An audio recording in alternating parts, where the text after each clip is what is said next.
Hi friends, Mahanadi சீரியலில் இன்றைக்கி நாளைக்கான எபிசோடு பார்க்கலாம்.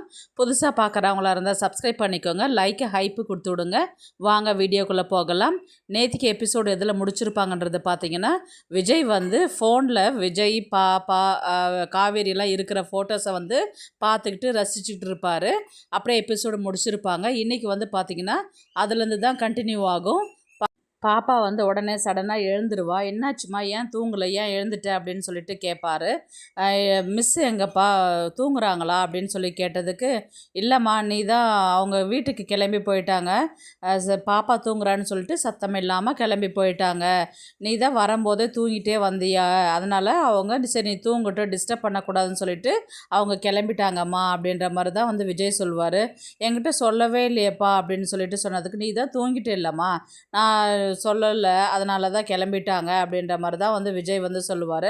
உடனே வந்து பார்த்தோன்னா, சரி தூங்குப்பா அப்படின்னு, இல்லை நான் ஃபோன் பண்ணி வேணால் மிஸ்ஸுக்கிட்ட பேசட்டுமா, ஏன் என்கிட்ட சொல்லாத போயிட்டீங்க அப்படின்னு சொல்லி சொன்னதுக்கு, இந்த நேரத்தில் வந்து ரொம்ப லேட் ஆகிடுச்சு, எல்லோரும் தூங்கின்னு இருப்பாங்க, இந்த நேரத்தில் டிஸ்டர்ப் பண்ணக்கூடாது அப்படின்ற மாதிரி வந்து சொன்னதுக்கு, சரிப்பா அப்படின்னு சொல்லிட்டு பாப்பா வந்து தூங்குவா. அதுக்கப்புறம் வந்து பார்த்திங்கன்னா இங்கே காவேரியும் சாரதாவும் வந்து பேசுவாங்க. சாப்பிட்றியாடி, தோசை ஊற்றிட்டு வரட்டுமா அப்படின்னு சொல்லிட்டு சாரதா வந்து கேட்பாங்க. அதுக்கு உடனே காவேரி என்ன சொல்லுவாங்கன்னா, எனக்கு வேண்டாமான்னு, ஏன்டி நீ அங்கே போயிட்டு வந்த திட்டின, நான் பேசுனதுக்காக சாப்பாடெலாம் வேண்டான்னு சொல்லக்கூடாது, வயிற்ற காயப்போடாத, சாப்பிடு, நான் போய் தோசை ஊற்றிட்டு வரேன் அப்படின்ற மாதிரி தான் வந்து சாரதா சொல்லுவாங்க. அதுக்காக இல்லைம்மா, எனக்கு நிஜமாகவே பசிக்கலம்மா, எனக்கு வேண்டாம் அப்படின்ற மாதிரி தான் வந்து காவேரி சொல்லுவாங்க. நீ போயிட்டு அவங்க வீட்டில் ரொம்ப திட்டிட்டு வந்துட்டியாடி, ரொம்ப ஹார்ஷாக எதனா பேசுனியா அப்படின்ற மாதிரி தான் வந்து சாரதா கேட்பாங்க. பின்ன என் மனசில் இருந்த ஆதங்கத்தை மொத்தமே கொட்டி தீர்த்துட்டேன், எனக்கு என்னென்ன கேட்கணும்னு தோணுச்சோ அத்தனையும் நான் கேட்டுட்டேன் அப்படின்ற மாதிரி தான் வந்து காவேரி சொல்லுவாங்க. ஏன்டி அந்த அளவுக்கு அப்போ பேசினேன்னு, பின்ன என்னம்மா சும்மா பொண்ணு பார்க்குறேன் இது பார்க்குறேன்னு சொல்லிட்டு வந்தா பின்ன யாருனா அமைதியாக இருப்பாங்களா, அதான் நல்லா கேட்டு விட்டுட்டு வந்தேன் நான் அப்படின்ற மாதிரி தான் வந்து காவேரி சொல்கிறாங்க. நான் தான் உங்கள்கிட்ட ஏற்கனவே சொல்லியிருக்கிறேன் இல்லைம்மா, அவங்களுக்கு எப்படி கல்யாணம் ஆகிருக்குது அந்த கதையெல்லாம் உங்கள்கிட்ட சொல்லியிருக்கிறேன்ல, இதில் கான்ட்ராக்ட் கல்யாணம் பண்ணி சந்தோஷமாக வாழற நேரத்தில் இந்த மாதிரி பிரிஞ்சு போயிட்டாங்க அப்படின்னு சொல்லி சொன்னதுக்கு, அவங்களோட விதி அது, அப்படி தான் பிரிஞ்சு போகணுன்னு இருந்தால் என்ன பண்ணுறது அப்படின்னு சொல்லிட்டு சொன்னதுக்கு, ஆமாம்மா இருந்தாலும் எனக்கு வந்து அந்த குழந்தைய நினச்சா தான் பாவமாக இருக்குது, ஏன்னா என்றைக்காவது இருந்தாலும் உங்கள் அம்மா வருவாங்க, உங்கள்கிட்ட பேசுவாங்க, உங்கள்கிட்ட விளையாடுவாங்கன்னு சொல்லி தான் அந்த பொண்ணுக்கிட்ட சொல்லியிருக்கிறாங்க, இருந்தாலும் அவளை நினச்சா தான் ரொம்ப கஷ்டமாக இருக்குது, பாவமாகவும் இருக்குது அப்படின்ற மாதிரி தான் வந்து காவேரி சொல்லுவாள். அதுக்கு சாரதா உடனே என்ன சொல்லுவாங்கன்னா, விஜய் தம்பி வந்து பார்த்தோன்னா ரொம்பவே அழகாகவும் இருக்கிறாரு, அமைதியாக பேசுகிறாரு, ஒரு பொறுமையாக இருக்கிறாங்க, வசதி படைத்தவராக இருந்தாலும் எல்லா விஷயத்துலையுமே வந்து நல்ல மனுஷனாக இருக்கிறாரு,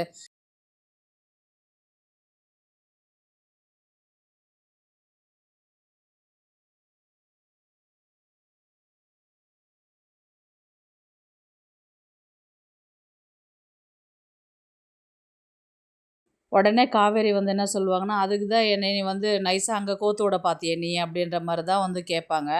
நீ பலே ஆள் தாம்மா, நீ நைஸாக வந்து அப்படியே 2வது தரமாக கல்யாணம் பண்ணாலும் பண்ணிக்கோ அப்படின்ற மாதிரி நைஸாக என்னைய அவங்க வீட்டுக்கு தள்ளிவிட பார்த்தல்ல நீ அப்படின்ற மாதிரி தான் வந்து காவேரி சொல்லுவாங்க.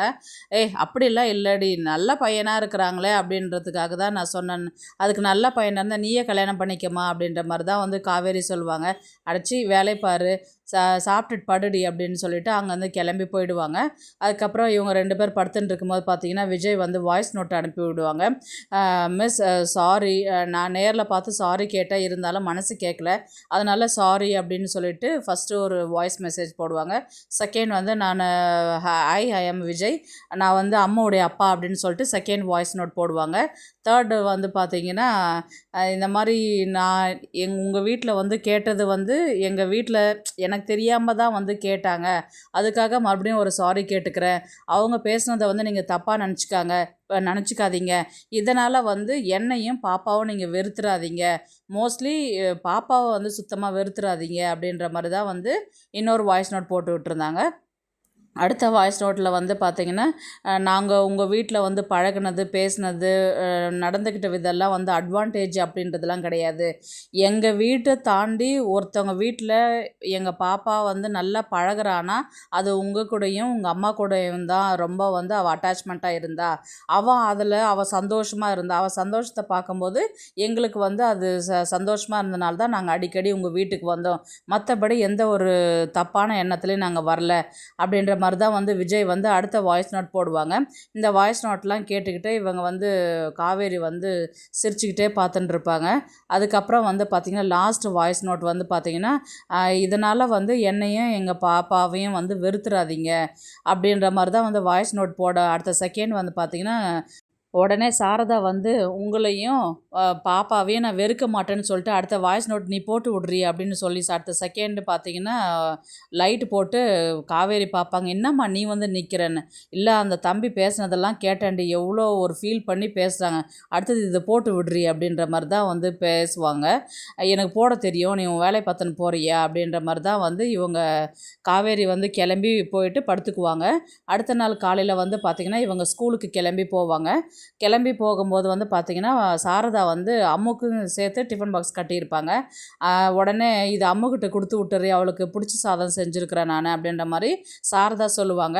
உடனே வந்து காவேரி என்ன சொல்லுவாங்கன்னா, அம்மா இதெல்லாம் கொடுக்கக்கூடாதுமா, ஆல்ரெடி வந்து பிரின்ஸ்பால் வந்து எனக்கு வார்ன் பண்ணியிருக்கிறாங்க, நீங்கள் வந்து அவகிட்ட வந்து ரொம்பவே அட்வான்டேஜ் எடுத்துக்கிறீங்க, ரொம்ப அக்கறை எடுத்து பார்த்துக்கிறீங்க அப்படின்னு சொல்லிட்டு ஏற்கனவே சொல்லியிருக்கிறாங்க. இப்போ வந்து நான் போயிட்டு கொண்டு போய் கொடுத்தேன்னா இன்றைக்கி தெரியலனாலும் என்றைக்கே ஒரு நாள் வேறு டீச்சர் மூலயமா பிரின்ஸ்பாலுக்கு தெரியும், மறுபடியும் கூப்பிட்டு வச்சு பேசுகிற மாதிரி இருக்கும். அதனால் நான் சாப்பாடெலாம் கொடுத்து விடலாமா, நீ சாப்பாடு எடுத்து வச்சுக்கோ. அவளுக்கு உன் மேலே அக்கறை இருக்குது, அதெல்லாம் தெரியுது தான், பாசம்தான், அம்மா இல்லை அதெல்லாம் நான் ஒத்துக்கிறேன். ஆனால் சாப்பாடெலாம் என்னால் கொண்டு போய் கொடுக்க முடியாதுமா அப்படின்ற மாதிரி காவேரி வந்து சொல்லுவாங்க. ஏய் உனக்கு என்ன அந்த பிரின்ஸ்பால்கிட்ட நான் வந்து பேசணுமா, சொல்லு. இந்த மாதிரி அம்மா இல்லாத பொண்ணு, சாப்பாடு செஞ்சு கொடுக்குறதுக்கு ஆள் இல்லை, அதனால தான் எங்கள் அம்மா சாப்பாடு செஞ்சு கொடுக்குறாங்கன்னு போய் சொல்லுடி அப்படின்னு சொல்லிட்டு சொன்னதுக்கு, ஏம்மா இப்படி இல்லாமல் போய் பிரின்ஸ்பால்கிட்ட பேசுவாங்க அப்படின்ற மாதிரி சொன்னதுக்கு, ஆமாண்டி உன்னால் பேச முடியலன்னா சொல்லு, நான் வந்து பிரின்ஸ்பால்கிட்ட பேசுகிறேன். ஒரு இவ்வளோ பெரிய பொம்பளையாக இருக்கிறாங்க, இவ்வளோ படிச்சிருக்கிறாங்க, ஒரு குழந்தைகிட்ட எப்படி பேசணும் எப்படி பழகணுன்றது அவங்க வந்து உனக்கு சொல்லித்தராங்கல்ல, நான் வந்து சொல்லித்தரேன். இந்த மாதிரி அம்மா இல்லாத பொண்ணுக்கு சாப்பாடு கொடுத்து விட்டா நீங்கள் அதை அக்செப்ட் பண்ணிக்கோங்க, கொடுத்து விடுங்க அப்படின்ற மாதிரி நான் வந்து சொல்லுவேன் நான் அப்படின்னு சொன்னதுக்கு, அம்மா தயவுசெய்து அந்த பக்கம் வந்துடாத, உனக்கு என்ன சாப்பாடு தானே நான் கொடுக்கணும், நான் கொடுக்குறேன் வச்சிட்டியா, சரி அப்போ நான் கிளம்பட்டுமா அப்படின்ற மாதிரி தான் வந்து காவேரி சொல்லுவாங்க. அடுத்தது வந்து பார்த்திங்கன்னா விஜயும் பாப்பாவும் தான் காமிப்பாங்க. பாப்பா வந்து ஸ்கூல் ட்ரெஸ் எல்லாம் போட்டுக்கிட்டு ரெடி ஆகிடுப்பா.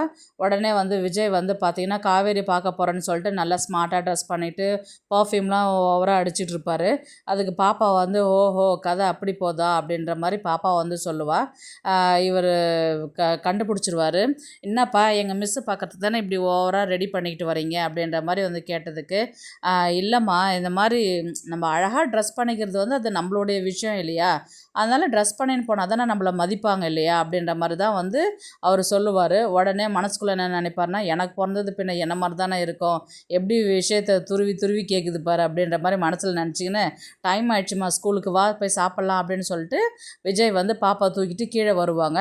உடனே செல்வி அக்காவை கூப்பிட்டுட்டு இந்த மாதிரி பாப்பாவுக்கு சாப்பாடு கொடுத்து விடுங்க அப்படின்னு சொல்லிட்டு இவங்க தாத்தா சாரதா இவர் அன்பரசெலாம் வந்து உம்முன்னு உட்காண்ட்ருப்பாங்க. ஏன்னா நேத்திக்கு விஜய் வந்து செம்மையாக திட்டி விட்டார் இல்லையா, அதனால் இவங்க உட்காண்ட்ருக்கும்போது வந்து பார்த்திங்கன்னா விஜய் தான் வந்து போய் பேசுவார்.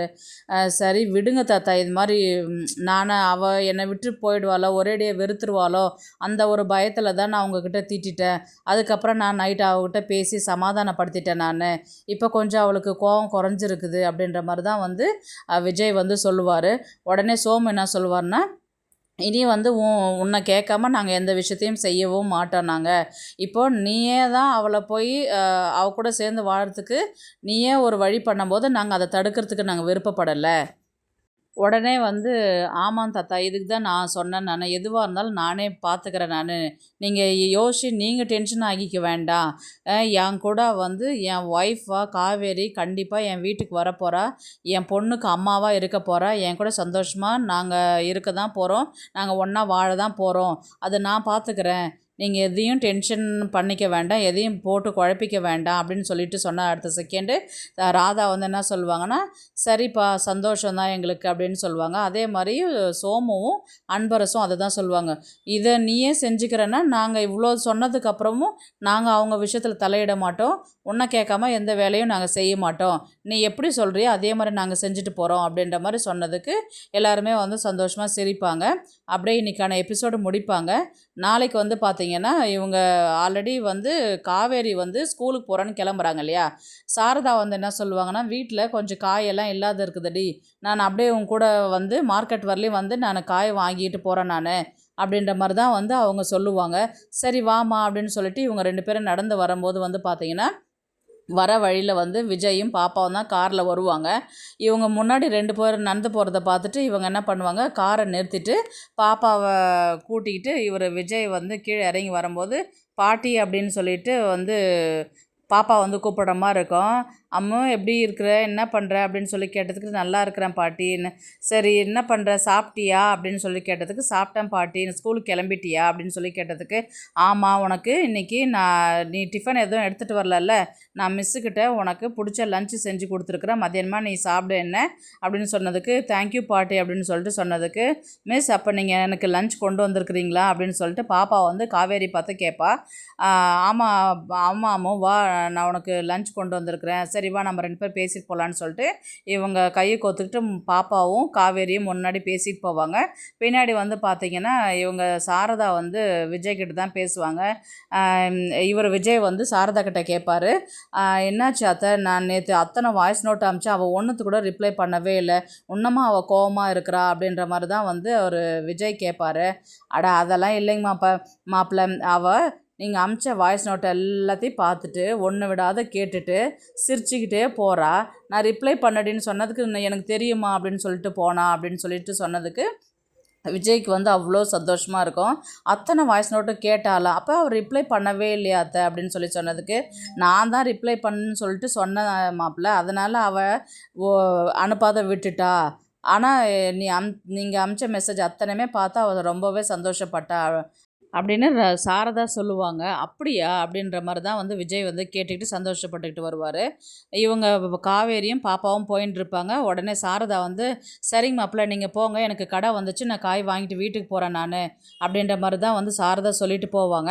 அதுக்கப்புறம் விஜயும் வந்து பாப்பா கையை ஒரு கை பிடிச்சிக்குவாங்க, ஒரு கை காவேரி பிடிச்சிட்டு நேராக ஸ்கூலுக்கு போகிற மாதிரி தான் வந்து காமிச்சு எபிசோடை வந்து முடிப்பாங்க.